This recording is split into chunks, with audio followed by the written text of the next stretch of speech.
Since we are getting into these processes, and you will see this change request multiple times as an output of various processes. So I thought of spending a little bit time and explaining what this change request mean. In PMBOK language, if anything you want to plan to change, you need to follow a process, and that process may involve a review of a particular set of stakeholders before that kind of change may get approved to a project management plan. Now there is no line, there is no definition which part of a project management plan requires change request and which can be done directly without change request.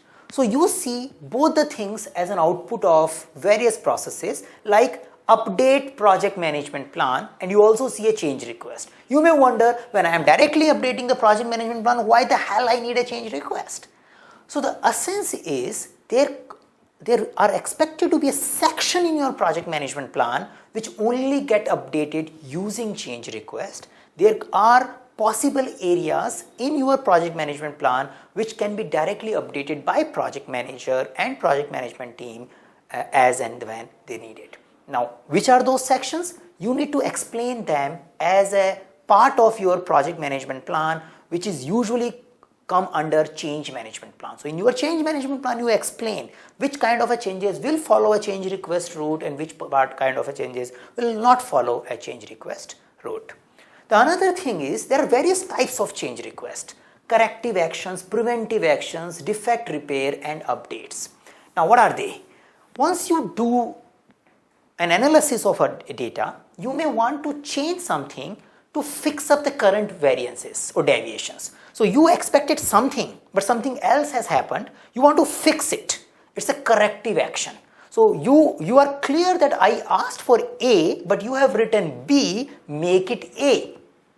That's a corrective action based change request. Change request doesn't mean that who was right and who was wrong. It is not about you are going to a customer and asking for money. Many times in IT project, change request means you are going to a customer and asking for more money. But in the PMBOK language, it is nothing to do with asking for money. So corrective action is fixing the current deviation. Preventive action. What do you do so that in future you don't end up writing B for A, or you don't end up writing A for B?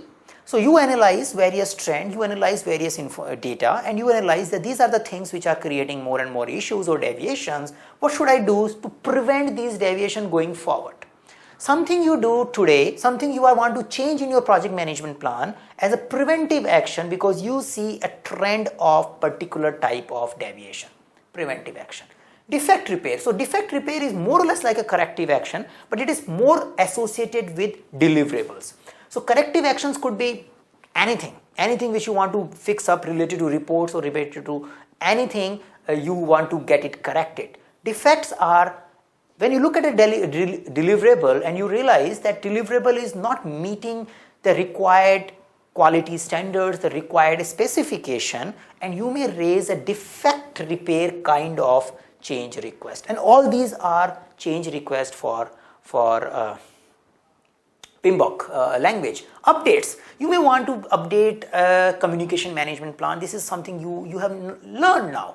You learned that there are new stakeholders and it would be good if we give them a demo of a product every 4 weeks. Now this is something new discovery you have done, and this discovery can happen anywhere, and you may want to include this discovery in your project management plan, and that area which you are updating requires a change request, so you follow an update type of change request. So it's not corrective, it's not preventive, it's something new discovery. It's not there was something wrong going on and you want to fix it. This is something you have discovered and you want to fix it, which will give you a more benefit for your project management plan.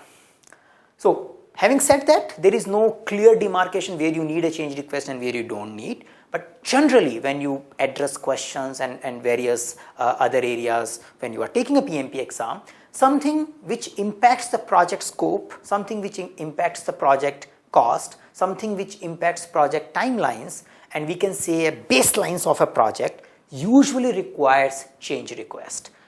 The areas which may not impact the baseline is again depends on your change management plan. They may require a change request, they may not require a change request. So this was a small video where I just wanted to discuss some subcategories of change request because it's one of the essential output which you will keep seeing in various upcoming processes.